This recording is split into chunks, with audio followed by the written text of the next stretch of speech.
Dining హాల్లో కూర్చున్న కాంగ్రెస్ సోదరులంతా కూడా దయచేసి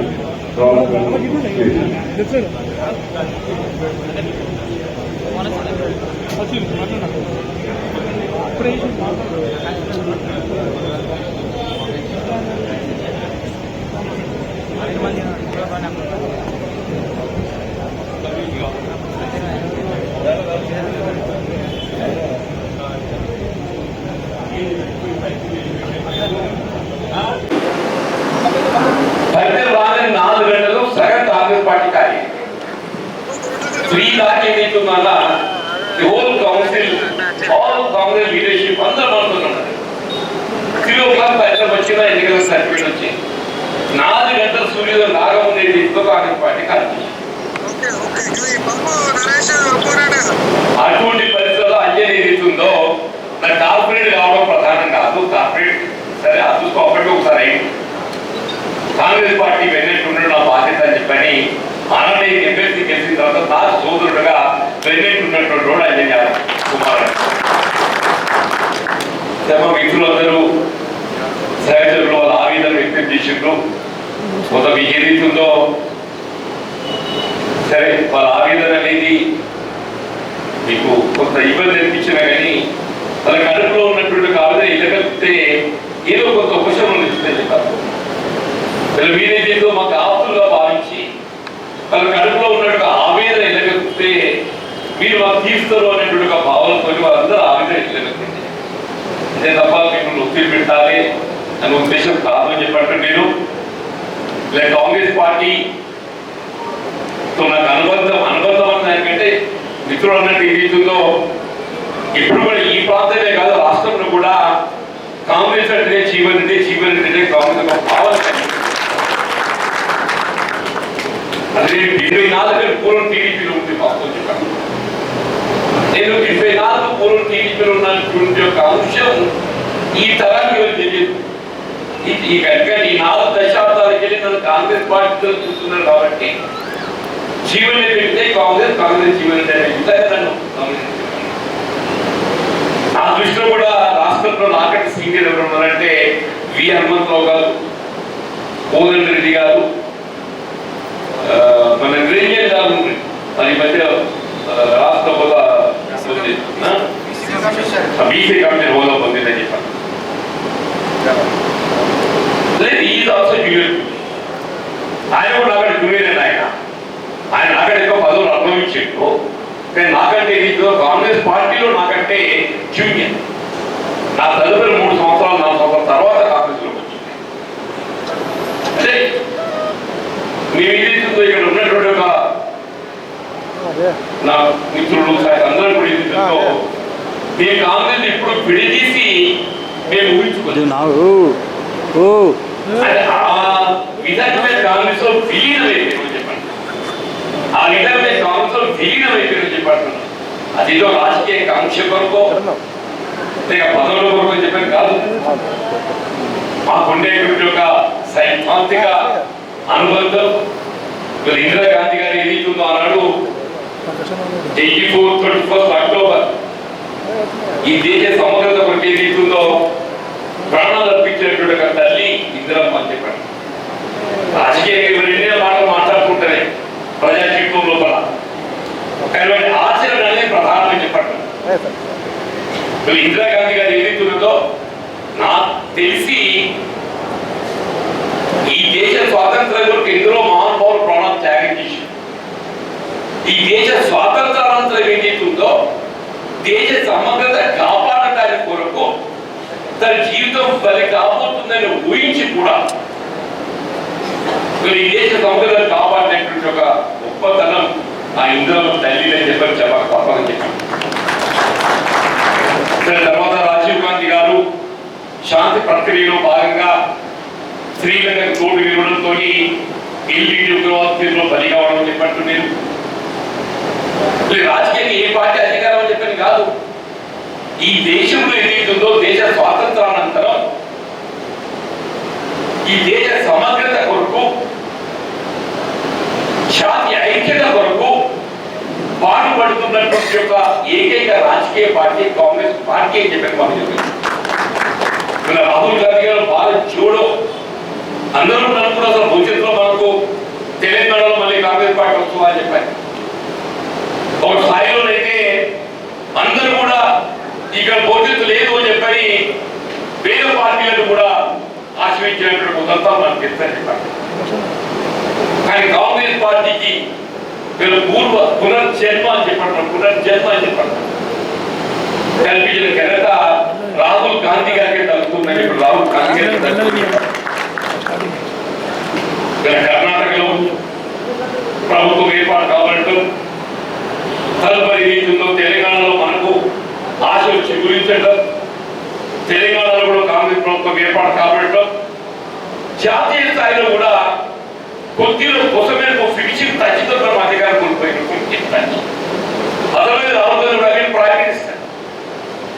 కానీ రాహుల్ గాంధీ గారికి ఆలోచన ఎప్పుడేదైతుందో సైద్ధాంతిక పోరాటం తప్ప పదవి అనే కాంక్ష కాదు. ఆయన పదవి అనే కాంక్షతో ఉంటున్నట్టయితే యూపీఏ ప్రభుత్వం 2 పర్యాయాలు అధికారం వచ్చింది. ఆ 2 పర్యాయాలు కూడా ప్రధానమంత్రి పదవి పక్కన పెట్టండి, కనీసం క్యాబినెట్ లో చేరాలని కొరకు ఏదైతుందో ఆయన ఉత్సాహం దుఃఖలేదు. ఆయన ఆలోచన అంతా ఏదైతుందో ఈ దేశాన్ని ఏ విధంగా ఐక్యంగా నిలపాలి, ఈ కుల మతాల భేదాలు ఏదైతుందో ఏ విధంగా పెట్టి మనం సమాజంకి ఏదైతుందో నిలిపివేయాలి అనే విధంగా తప్ప వేరే చెప్పండి. సరే ఏ విధంగా 12 గెలిచింది, 12 గెలిచింది, జగిత్యాల 16 గెలిచింది, కొడిమేర 11 గెలిచారు. జగిత్యాల మున్సిపాలిటీ అప్పుడు 32 ఉంటే 27 చేస్తారు. అప్పటికే ఇప్పటి వరకు ఏం చేస్తుందో మధ్యలో ఒక్కసారి చైర్మన్ గెలుచుకోలేదు మేము, బట్ మెజారిటీ కౌన్సిల్ తీసుకోవాలి. 3 సార్లు మున్సిపల్ చైర్మన్ గెలిచినారు, 3 సార్లు. ఒక నిన్నటి ఎన్నికలు మాత్రం ఏం చేస్తుందో టిఆర్ఎస్ స్థానిక సంస్థలు సాధించారు. అందులో కూడా మొత్తం జిల్లాలో ఒక మండలం గెలిచింది అని చెప్పండి, అది జగిత్యాల కాన్స్టిట్యూన్సీ మండలం బీరు. జగిత్యాల జిల్లాలో 18 మండలాలు ఉంటే 18లో 17 వాళ్ళే గెలిచిండ్రు. గెలిచి ఒక్కటే చేసిందో జగిత్యాల కాన్స్టిట్యూన్సీ బీర్పూర్ ఎంపీకి బీర్పూర్ చెప్పంటున్నారు. తరుణ్ మండలం కూడా గెలిచిన టెక్నికల్ సరే గెలుపు ఓటం అనేది ప్రధానం కాదు. గెలుపు ఓటం అనేది అప్పటి పరిస్థితులకు అనుగుణంగా మనకు ఫలితం వస్తుంది. మనకి ఎమ్మెల్యే ఎన్నికల్లో మేము ఆశించిన ఫలితం పొందలేదు కాబట్టి ఏదైతుందో ఎన్నికలో బలహీనంగా రాజకీయ మార్పులు అనేది ఏదైతుందో స్వాతంత్రం కాకపోతే రాజకీయ ఆలోచన విధానంతో కావాలని చెప్పండి, రాజకీయ ఆలోచన విధానంతో కావాలని చెప్పండి. మా మిత్రులు ఏమంటుండ్రు, నేను అభివృద్ధి కోసం పార్టీ మా ప్రభుత్వాన్ని మద్దతు ఏ అభివృద్ధి నాకు మార్గదర్శనం. రాహుల్ గాంధీ గారి ఆలోచన విధానం మార్గదర్శనం. వారి ఆలోచన విధానానికి అనుగుణంగా నడవడం నేను బాధ్యత భావిస్తున్నాను. మీరు దాన్ని తప్పితే వాళ్ళు సరి చేసుకోవాలి బాధ్యత మీనింగ్ ఉందండి. దయచేసి చాలా పుట్టుగా మనకు ఏదైతుంది మీరు కడుపు నుండి ఎదగచ్చినట్టు నాకు ఏదో థ్యాంక్ యూ. అంటే ఇది వాస్తవం ఇప్పుడు ఆర్గనైజేషన్ అనేది ప్రధానం. ఈ స్థానిక సంస్థ ఎన్నికలు ప్రధానం కావాల్సింది ఆర్గనైజేషన్. సరే ఇంతమంది పదంగా మాకు ఉన్నటువంటి ఒక యూనిట్స్ అనేది అందరూ పదం పట్టణ కాంగ్రెస్తో సహా మా బ్లాక్ కాంగ్రెస్ అధ్యక్షులే కానీ మండల కాంగ్రెస్ అధ్యక్షులే కానీ అందరం కూడా ఏదైతుందో ఈ విధమైన భిన్నాభిప్రాయం లేకుంటే ఏకాభిప్రాయంతో పార్టీ బట్ ఇది డెమోక్రటిక్ సెక్టర్ ఏదైతుందో మీరు మా అభిప్రాయం అభిప్రాయాలు తీసుకోవాల్సిన భావించిందో అభిప్రాయాలకు అనుగుణంగా ఏదైతుందో పార్టీ మరింత బలోపేతం చేయడం కొరకు మీకు ఏ నిర్ణయాన్ని ఏదైతుందో మీరు కట్టుబడి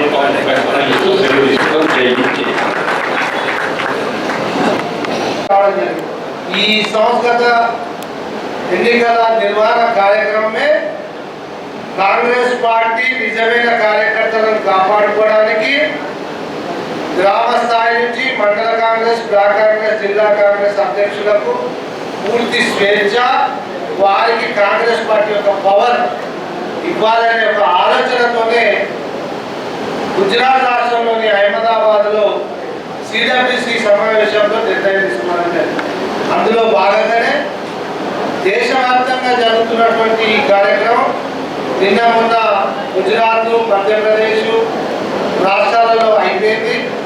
మన రాష్ట్రంలో కూడా ముందు గ్రామస్థాయి మండల కాంగ్రెస్, జడ్పీ అంటే బ్లాక్ కాంగ్రెస్, జిల్లా కాంగ్రెస్ అధ్యక్షులకు ఎన్నుకొని కూడా ఏఐసిసి పరిశీలనకు మీతో పాటు కూడా జీవనన్న అంటే నాకు చాలా అభిమానం. జీవనన్న ఉమ్మడి రాష్ట్రంలోనే మన తెలంగాణ కాంగ్రెస్ పార్టీ ఆత్మ గౌరవాన్ని 2008లో నైతికంగా గెలిచి నిలబెట్టారు మనందరూ.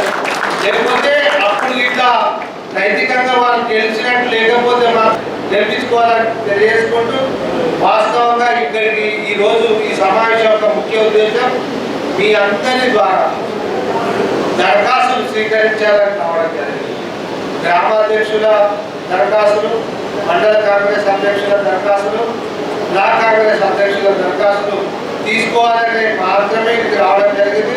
కానీ వచ్చిన సందర్భంలో సమయం ఇంత అయినా కూడా ఆకలిని ఓర్చుకొని కాంగ్రెస్ నిజమైన కార్యకర్తలు కాబట్టి మీరు నిజమైన సైనికులు, బార్డర్ మీద యుద్ధం చేసినట్టు ఈ నియోజకవర్గంలో కాంగ్రెస్ కార్యకర్తల యొక్క మనోభావాలను కాపాడుతూ మీరంతా ఇంతసేపు ఉన్నందుకు మీకు హృదయపూర్వకంగా మనసుకు ఒక్కసారి తల వచ్చి మీకు నమస్కారాలు తెలియజేసుకుంటున్నా. వాస్తవంగా కాంగ్రెస్ పార్టీ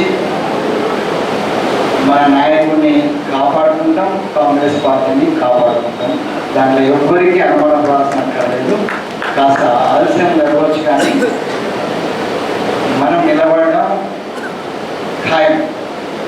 ఎందుకంటే మన మధ్య ఉన్నది అనానుకూల పరిస్థితులకు ఎదురొడ్డి నిలబడి కలబడి గెలిచేటువంటి తత్వం ఉన్నటువంటి ఒక పోరాట యోధుడు.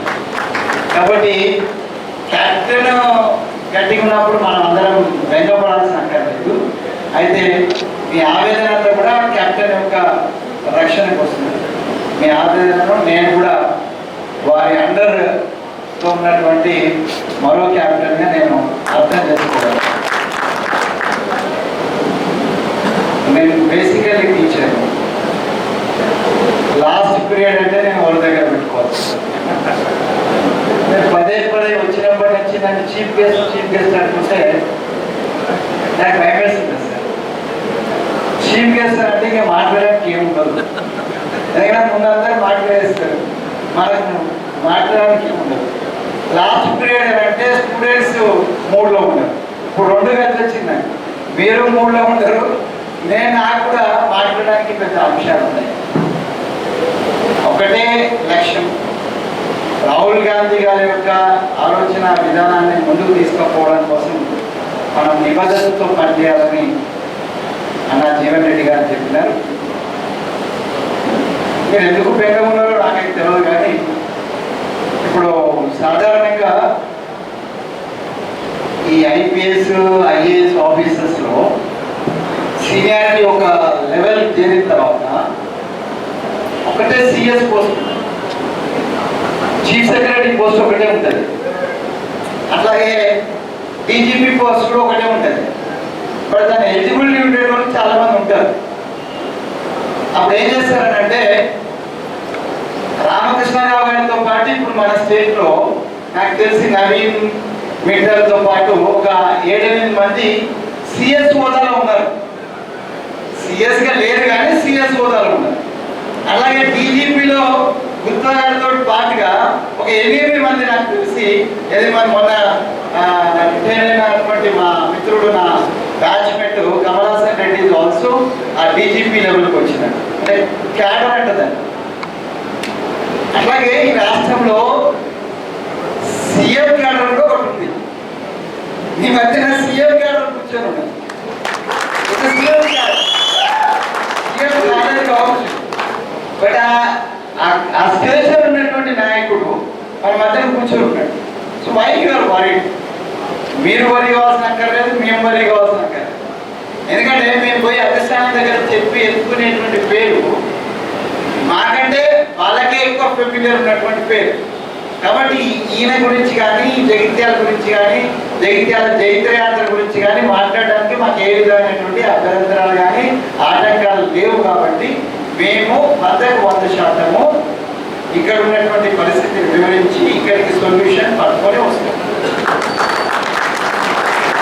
ఇందాకనే అన్నారు కదా, గుర్తు చేసిన నేను జీవన్ రెడ్డి గారికి ఫోన్ చేసి బహుశా వారిని అట్లా ఎవరైనా అంటారో చెప్తారో చెప్పరో నాకు తెలియదు. బట్ నాకు లక్ ఏంటంటే సార్, కాంగ్రెస్ పార్టీలో ఉన్నటువంటి ఇలాంటి పెద్ద నాయకులకు ముఖాముఖిగా విషయం చెప్పేటువంటి అవకాశం వచ్చింది. నేను మొన్న చెప్పిన లక్ష్మణ్కు మంత్రి అయినప్పుడు జీవన్ రెడ్డి గారికి చెప్పిన, జీవన్ రెడ్డి గారు మీ కొడుకు మంత్రి అయినారు, మీకు ఆ గౌరవం తగ్గింది. ఎందుకంటే జీవన్ రెడ్డి లేకపోతే లక్ష్మణ్ లేడు. చెప్తున్నాడు ఈ మాకు ఒక లైఫ్ ఇచ్చింది, సామాన్య నోట్ చేసుకున్నాను. నోటెడ్ సామాన్యమైనటువంటి కార్యకర్తకు మామూలుగా సర్వీస్ పెద్ద పెద్ద వాళ్ళకి చేసేటువంటి అవకాశం దొరకదు. మామూలుగా మన సహచరులకు మనకైనా చిన్నలకు ఉన్న వాళ్ళకి సర్వీస్ చేసి సేవ చేసేటువంటి సేవ భాగ్యం ఉంటుంది కదా, సేవ చేసేటువంటి అవకాశం సజ్జనులకు సజ్జన సాన్నిధ్యం అంటారు. సాన్నిధ్యం దొరకడే కష్టం. సజ్జన సేవ అంతకన్నా గొప్పది. ఒక సజ్జనుడికి సేవ చేసే అవకాశం నాకు దొరుకుతుంది. నేను 100% దాన్ని ఉపయోగించుకుంటా. డెఫినెట్ గా మీ అందరి యొక్క మన్నన పొందుతా. కాంగ్రెస్ పార్టీని కాపాడంలో కత్తి వెంకట స్వామి, అంజన్ కుమార్ ఉంది. ఆయన పేరు అంజన్, నా పేరు కత్తి. అంజనేయ సంగతి తెలుసు కదా, ఆయన గాలిలో ఎగిరైనా కొడతాడు. నేను కత్తి అంటున్నారు కదా, నేను అవసరమైతే తర్వాత ఎక్కడైనా తీసాను. కాబట్టి డెఫినెట్ గా కాంగ్రెస్ రక్షణ జగిత్యాల జిల్లా, జగిత్యాల నియోజకవర్గ